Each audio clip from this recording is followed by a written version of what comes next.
Hello everyone, this is Jason from Frostheart Gaming, and for this Warhammer 40K video, I'll be painting a Dark Angels Intercessor Sergeant.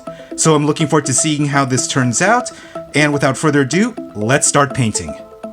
So to start off, I've primed this figure with Chaos Black primer here. Next, I'll be dry brushing some Caliban Green onto the armor of this figure. Just FYI, dry brushing involves dipping your brush in the paint and then wiping most of the paint off the brush. Then I'll mainly use vertical strokes to paint the model, which leaves most of the crevices still black, creating a shadow-like effect. As in my previous video, I'll be using this dome-tipped brush that's specifically made for dry brushing.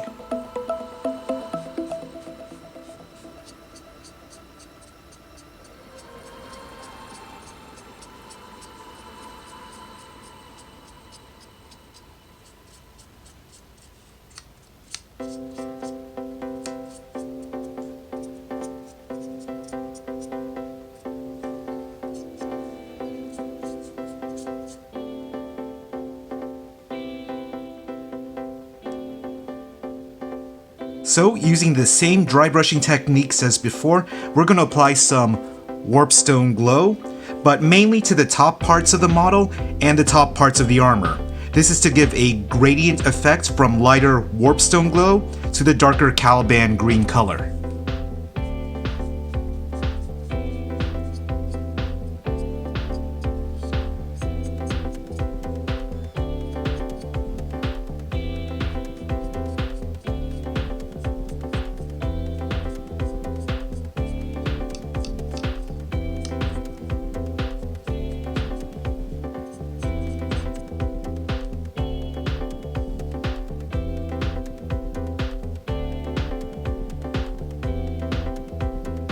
I will now use a smaller dry brush here in order to highlight just the edges of the figure by dry brushing on some Moot Green.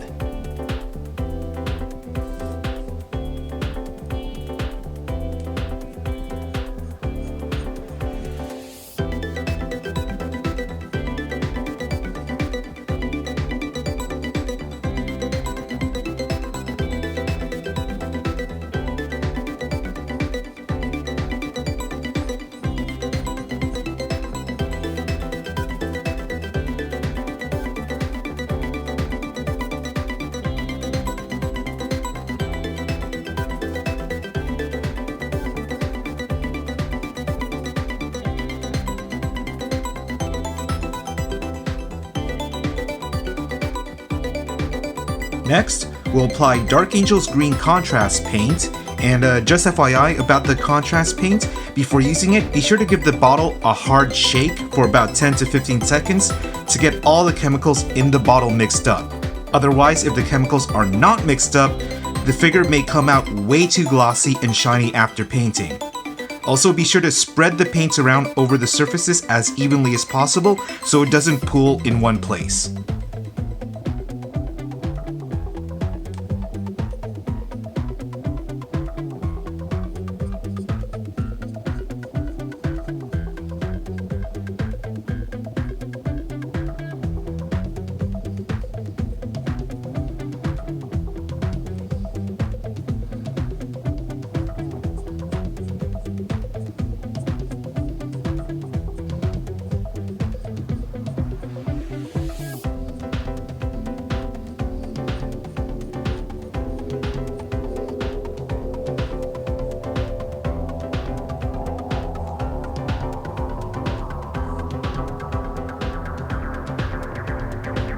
Next, we'll apply some Corvus Black onto the gaps of the armor.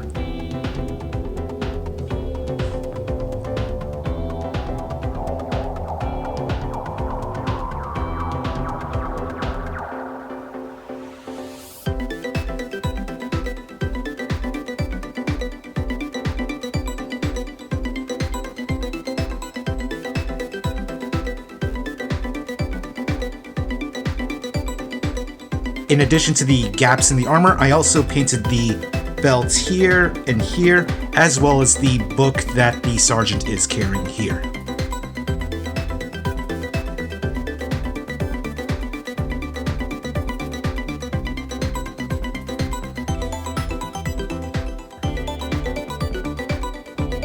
Also, don't forget to paint the exhaust ports here and here on the backpack as well in Corvus Black.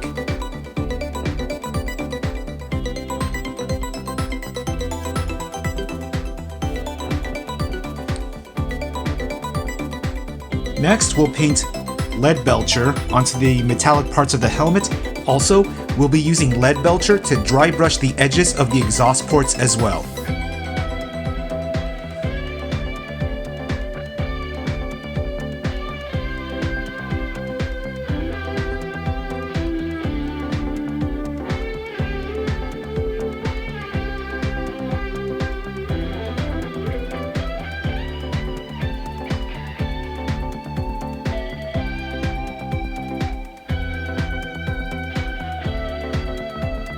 Now, we're going to apply a little bit of Black Legion contrast paint, but watered down, and we're going to stain the Leadbelcher parts of the helmet.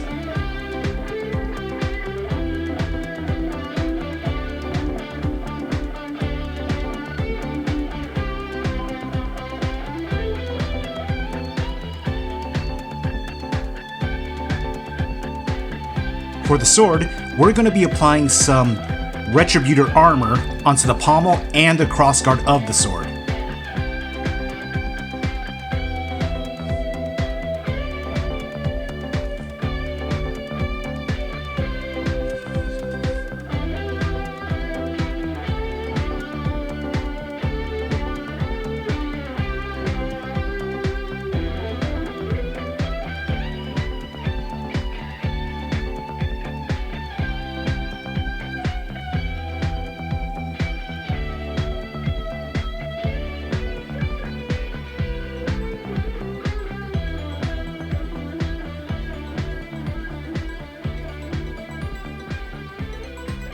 We're now going to apply Wraithbone onto the chest symbol, the shoulder symbols, the eyes, the grip of the sword, and a few other areas.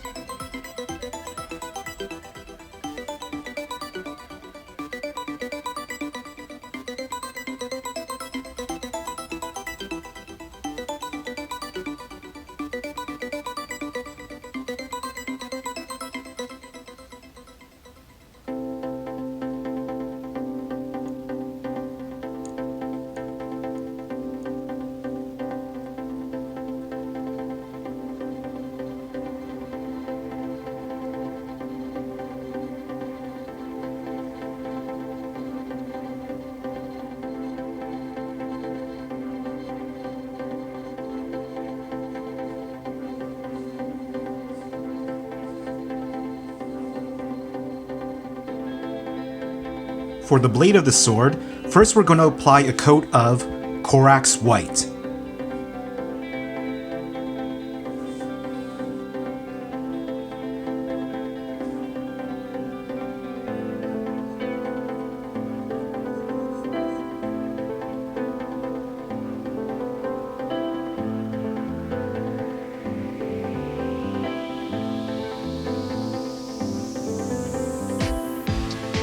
So the next thing we're going to do with the blade is add a coat of Frostheart contrast paint.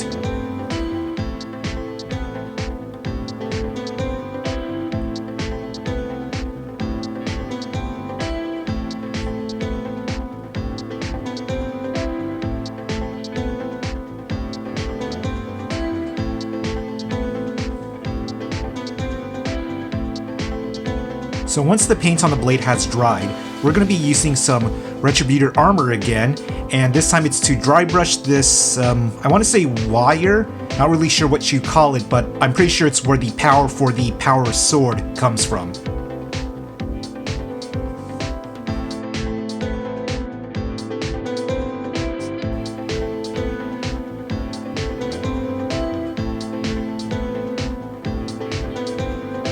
So, quick note, while I was painting the wire with the Retributor Armour, you might have noticed that I accidentally painted some of the blue parts of the blade in Retributor Armour. Of course, that was an accident, I didn't want that to happen, so in order to cover it up, just add in Corax White into those areas that you painted accidentally, then add in the Frostheart contrast paint, and it should cover it up pretty well. For the next step, we are going to apply Skeleton Horde contrast paint onto the areas that we painted in Wraithbone, except for the eyes and the diamonds that are on the sword.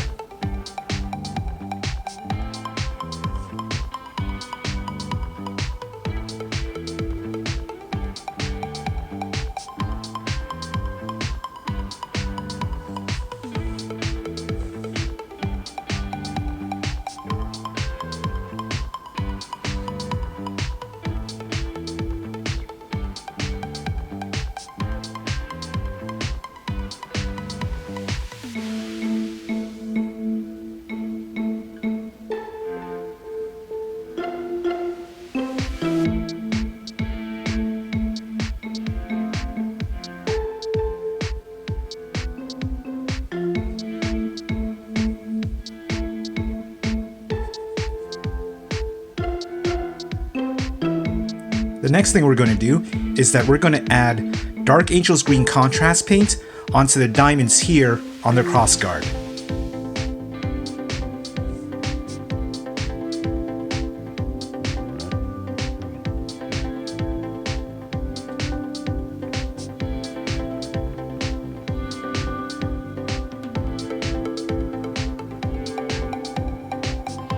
And lastly, we're going to add Blood Angel's Red into the eyes.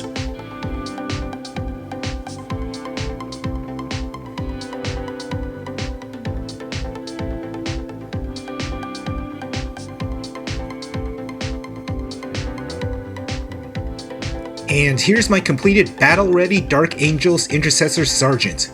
Overall, I think it turned out pretty well.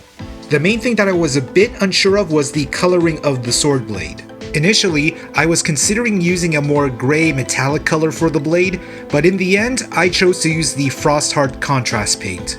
This is because I really wanted to show off the quote-unquote power that is contained within a power sword, and I think the Frostheart coloring does that nicely. Anyways, that's the end of my video, and I hope you enjoyed watching it. As always, don't forget to like, share, and subscribe, and be sure to check out my other social media accounts in the description below. Until next time, this is Jason from Warhammer Gaming, signing off.